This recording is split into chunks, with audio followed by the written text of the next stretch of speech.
Hello, brothers and sisters, and welcome to day 236 of the Chronological Read Through the Bible. Today, I want to primarily look at Jeremiah chapter 32. I have always liked this chapter because this is sort of a turnaround where we've been talking about all this doom and gloom. In this chapter, we have a bright ray of hope. Now, I have seen hope in the previous chapters, but the difference being is you have to really be willing to pull them out, pull that part of hope out, and see that the Lord has a great plan in the end. This, though, to me, shows that the prophet of God believes in the word of the Lord absolutely. And what I mean by this is that while Jeremiah is in prison, having been put there by King Zedekiah, the reason being because Jeremiah had spoken out against Zedekiah. Jeremiah had even said to Zedekiah that he would be himself face to face with the king of Babylon, Nebuchadnezzar, and that he would also be put in chains. He would be taken away. So that was the word that Jeremiah had for Zedekiah, which Zedekiah was not very happy with. But while he's in prison, a cousin of his will come. And the cousin will ask Jeremiah to purchase a piece of property.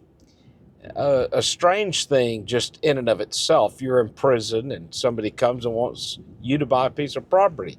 But let's make it even more of a sort of a riddle almost, in the sense of that this piece of property is not only in a war zone, but it's in a piece of an area that has already been taken under the control of the Babylonians. So it's now occupied territory. It is not just a war zone. This is an area that's already been destroyed, and the Babylonians have total control of it. And now Jeremiah's going to buy this piece of property, and for what we would see as a large sum of money. Now, the reason why is the Lord told him to purchase it. And it is a promise to Jeremiah that the land will once again be restored and given back to the people. Now, it's interesting also, we see that there's a full research of sort of the title search for the property to make sure that it is owned by the uncle, and that the cousin has the right to sell it. And then Jeremiah is going to tell his scribe, Baruch, to put these papers in an earthenware jar that they might last for a long time.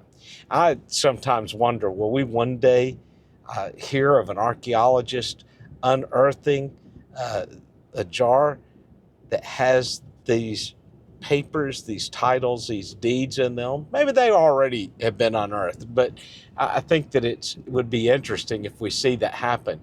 I will tell you something that's interesting is that Jeremiah's scribe, not too many years ago, they found his seal that he would have sealed his papers with.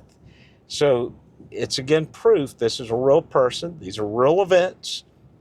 And I've always found that interesting whenever we see this archaeological evidence come to light, and see how the Lord will just maybe tell an archaeologist, hey, why don't you dig over here for a little bit? So anyway, I think that this whole passage just shows a great ray of hope. Would you be willing to go into a war zone and buy a piece of property to minister there? That's, in a sense, what I really even see happening with this story. But what about missionaries who go out? Some missionaries go to places that are completely forsaken, and yet God has sent them there to be a ray of hope. Well, brothers and sisters, I hope that you're having a good day. Until tomorrow, God bless.